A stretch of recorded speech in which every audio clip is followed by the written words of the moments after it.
Hi friends, this is CMA Deepika Bhugra Prasad, Insolvency Professional.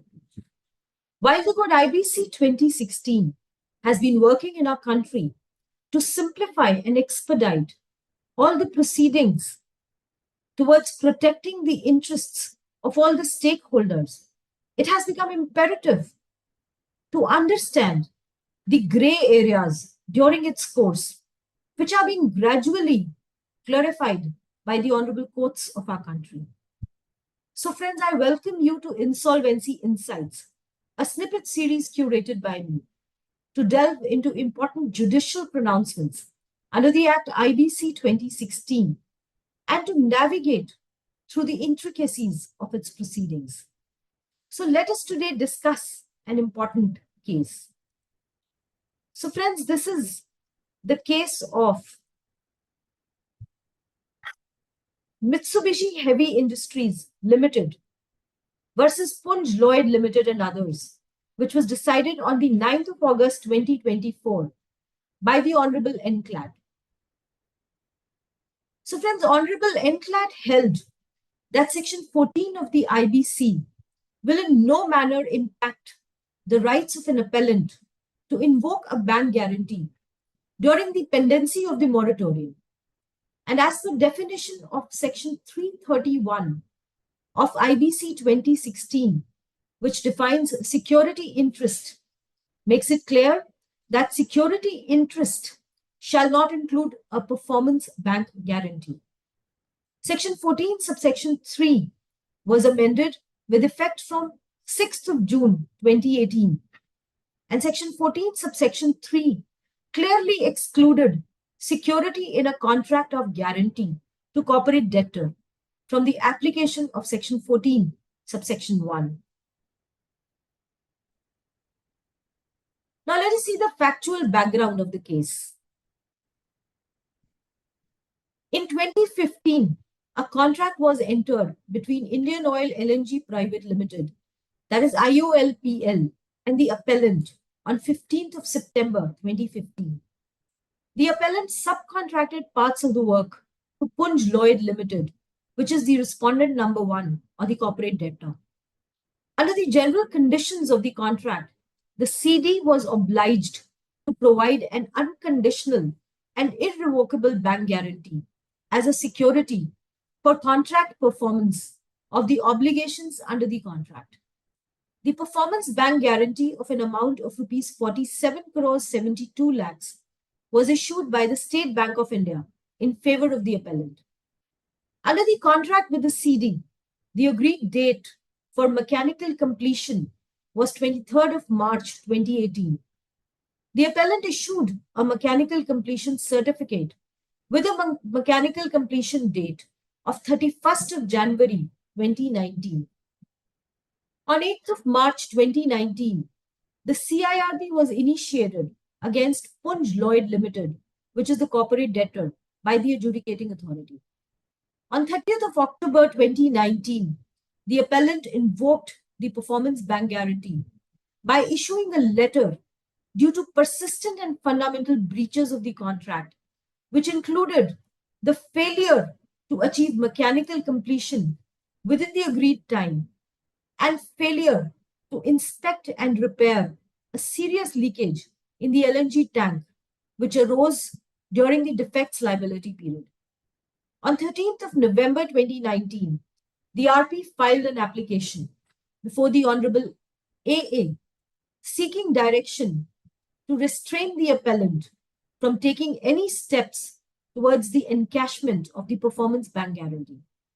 An interim order was passed by the AA on the same day, staying encashment of the performance bank guarantee on the grounds of Section 14 of IBC 2016. The adjudicating authority directed for liquidation of the corporate debtor as a going concern by an order dated 27th of May 2022. The application which was filed by the RP to restrain the appellant from encashing the performance bank guarantee was allowed by the order impugned dated 30th of October 2023, against which order this appeal was filed.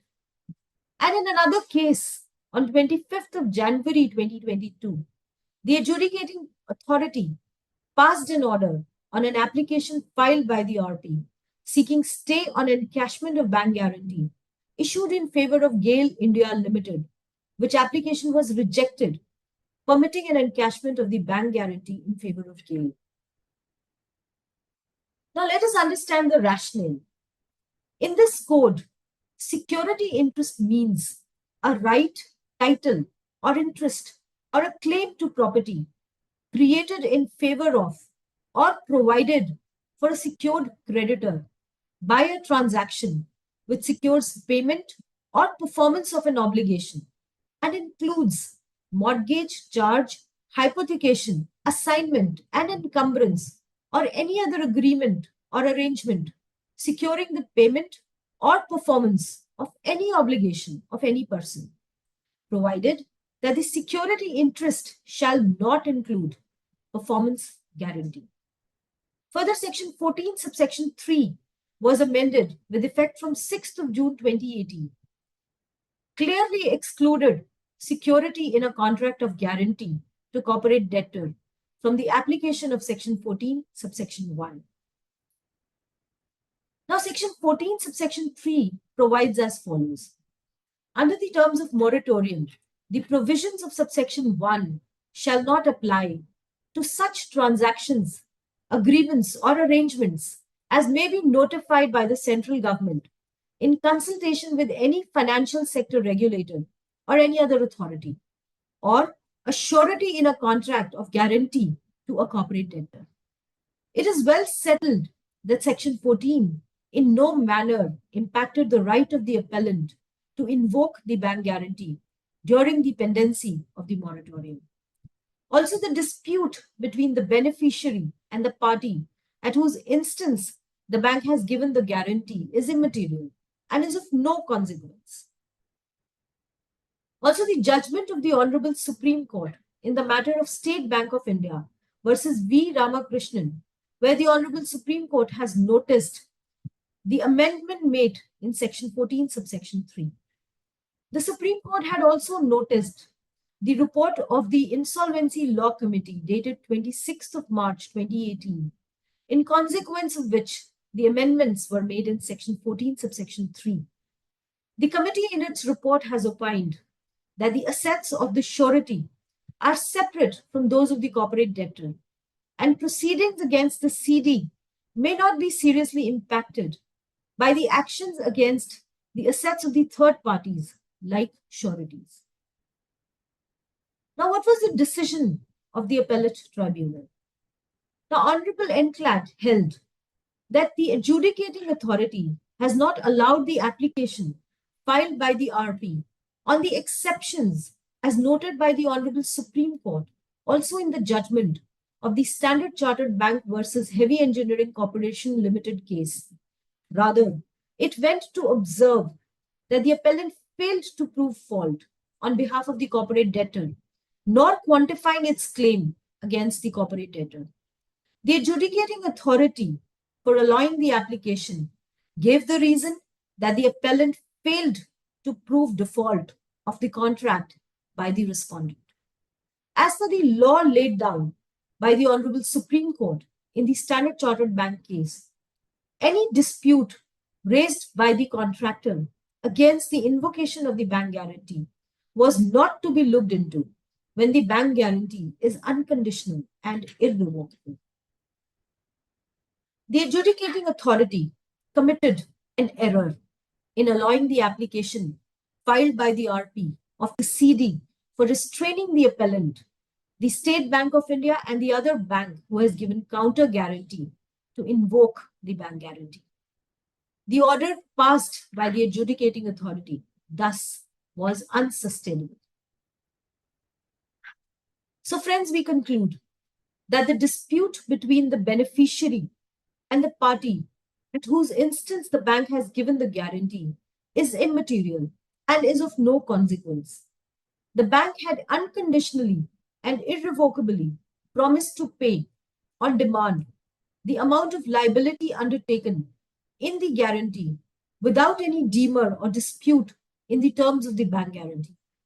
Therefore, the beneficiary cannot be restrained from encashing the bank guarantee.